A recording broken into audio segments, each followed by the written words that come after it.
Yu-Gi-Oh! Mint.com is now TradingCardMint.com. Please check out their selection of over 20,000 cards with prices cheaper than TCG Player. Alright, we're going to be doing a super well down low deck profile today. And this is from my friend Josh Rava's friend. He actually, I believe that this is the list that was played during the ACQ that was playing the Interdimensional Lost Age and whatnot as well. Actually had to do some pretty big talking to get this list. Just kidding. Actually, when I got this, I immediately started testing it. And I will say this to the young creator out there that made this deck. Holy shit, this is a lot of fun. So, guys, please check out our friends at Zero Damage Playmats and our friends at TradingCardMint.com down below in the description. Please enter MCOL40 on checkout. You will get the chance to save a little bit of money on your purchase. If you're looking for trading cards, if you're looking for a new snazzy playmat like this bad boy. So, I would recommend doing so, saving a little bit of money. So, as I said, this isn't my creation. I did want credit to be given to where credit is needed. But this is a little bit of love to our boy ZTB. So, we are still playing 4 copies of Chronojet Dragon Z. This has still essentially got the ZTB backbone. A lot of you need to understand that as much as we want Gear Chronicle to just be better, you're still kind of limited in the things that you can do. I do want to say one thing, though, about this. In the situation that, if it arises, and you are able to get to Heritage, you're going to essentially win the game. Or you're going to damage your opponent so much that you're going to be in such an amazing position that it's great. And that's actually the one thing that this deck has going for it, is that Heritage turn will essentially win you the game.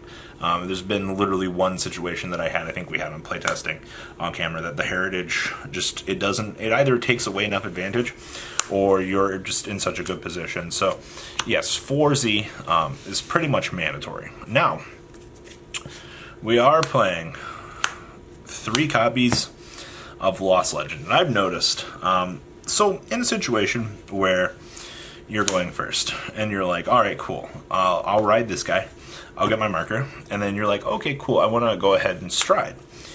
And by stride, I mean go ahead and ride the big guy here. Now, in a perfect world, you ride this, you have this guy, you counterblast the 1, bind, draw a card, your bind zone has met the requirements for Fred. And then Fred can get triple drive. Oh my gosh. It is so fun when it goes. I mean, you already have a powerful base with ZTB as it is. Adding this into the fire really, really, really makes things a lot more fun. I'm actually not disappointed in this. But yes, you play the 3 Lost Legend, especially when you go the end phase. I mean, you get the ability to get the additional gifts on both circles, which is just going to aggress your opponent even harder. And then we do play the 1 copy of the Proceed Sheep, because it actually combos. The only thing I hate about this card is when you hard draw it and you're like, well, shit. There's literally nothing that you can do about that. So, 8 grade 3s. Now, only 2 copies of the Mystery Freeze. I don't want to get too cheeky with this. It is really good, don't get me wrong. And I do agree with the creator of the deck that both of these are, you don't want to play more. You've already reduced your ratios a little bit. And I think going too hard is just going to run into consistency issues. Because, I mean, you're already on 5 cards in the deck that aren't ZTB. It's not like it's a real loss, honestly. Like, we were already kind of doing that with Heart Thrumps before. So, I mean, you kind of just replace the Heart Thrumps and things like that. But that turn 1 aggressive play, like, it's a strange day when ZTB likes to go first. If not, you can somehow get to the full loop and take an extra turn. Don't get your hopes up. That doesn't happen. It can, but it doesn't. So you're not packing the full package. Now, we are playing 4 copies of the 10K, and I have noticed that this is really good, even still in today's metagame. Especially when you're aggressing your opponent. Riding this turn 1 for a 10K base is so good. Like, man, they did work with this guy. But I will say, getting the multi-attack Still does come up, but you are on less copies of Mary Block now. Something had to give somewhere, so I mean, it's only natural. So 4 copies of this, 10k base, still so good. We do have 4 copies of Liger. I still like Liger because top checking to get 2 combo pieces is still really good. It does suck that you can't pull this guy and you can't pull Lost Legend.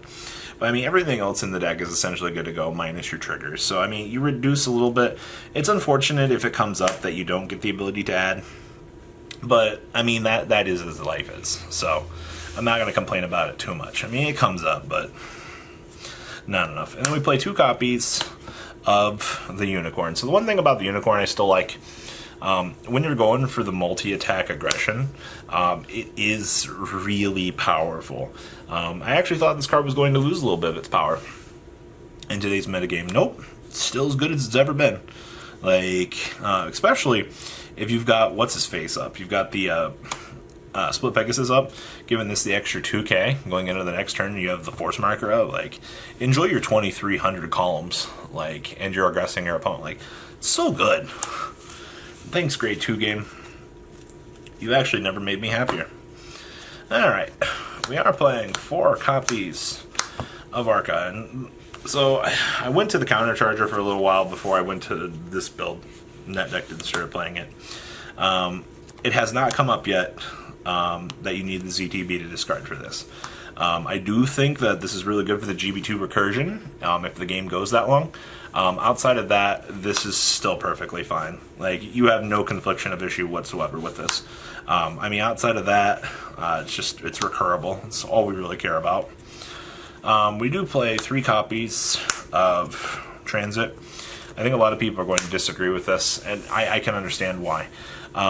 Transit used to be mentally set in our minds as a 4 of. Having played 3 of it now, I don't necessarily mind it. I do think that sometimes it can come up that I want the extra draw, but I mean, it's just a draw 1, feels more soul. We are playing 3 copies of the Stride Fodder. We did up the grade 3 count, which means I can lower this a little bit. My only complaint, though, about lowering the number of this, though, is now I can't actually go search for my Jet as consistently. There, I said it. I cried myself to sleep saying that, but still, it's as good as it's ever been. 2 copies of Mary Block. Once again, I know a lot of people are going to disagree with this. I kind of didn't like it either, but when you got the Force Markers up, like, yeah, you can be greedy and get more power, but, like, you just have to be more cautious with this now. Like, you got to get in your drop zone, you got to get it loaded up. Like, you have more options now with it, more so than ever. Just be careful with it. Then we play 1 copy of the Pulsar Tamer Counter Charger. Actually, this hasn't been bad. I actually like this. Also, the fact that he's a ZTB actually came up. Strange world, I know. Let's see here. Starter is still Chrono Jet to Boy, or Chrono Dran Z Boy. Triggers, we are playing 8 critical triggers. No real change here. You still need to be as aggressive as you can. We are packing 3 copies of Pulsar Hypnosis Sheep. This card is broken, by the way. I don't know why this card exists, but it is so good. And then we are playing 4 copies of Hamtaro because Countercharge is really good. Alright, what's going on over here in the G-Zone? Well, we have 2 copies of Avenir Phoenix. Still my preferred Stride, but I mean, you have less targets in the deck now, so you gotta be more careful with this. If you slam this for GB3, you're probably going to go to town. If your opponent doesn't leave you a board, this card kind of sucks. I don't know. It's really good, especially when you can time leap off of their card, and then off of the Z, and then you bring it over here, and you're like, okay, cool, I'm going to break it down with the Pegasus, and then you get the global 1k, and then on the next turn you get the global 2k. Like, it does do work.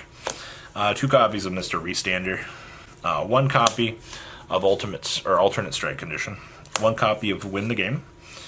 We have 1 copy of Sabriz, just in case we need it, 1 copy of Dusto, and then we have 2 copies of the I'm Going to Win the Game, 1 copy of Rafana, 2 copies of Why Is This Card Back, and then We have 1 copy of Uluru, because we actually just have the room in the G Zone now. So, that is the build, guys. So please, leave a comment down below. Tell me what you guys think about this. Please check out Zero Damage Playmats and our friends over at TradingCardMint.com. Enter MCO40 on checkout, save a little bit of money. And to Josh and to the young creator of this deck, thank you. You actually put my faith back in this deck, and oh my god, it's so fun. Alright guys, I'm out. Peace. That's not all, card fighters. Please subscribe for more Cardfight Vanguard content. Please remember to check out MCO40 for Yu-Gi-Oh videos, and please check out MCOGames.com, my store, along with No Limit Gaming, NLGTCG.com for all of your guys' trading card game needs as well. Until next time, guys, remember to hit that subscribe button. Later.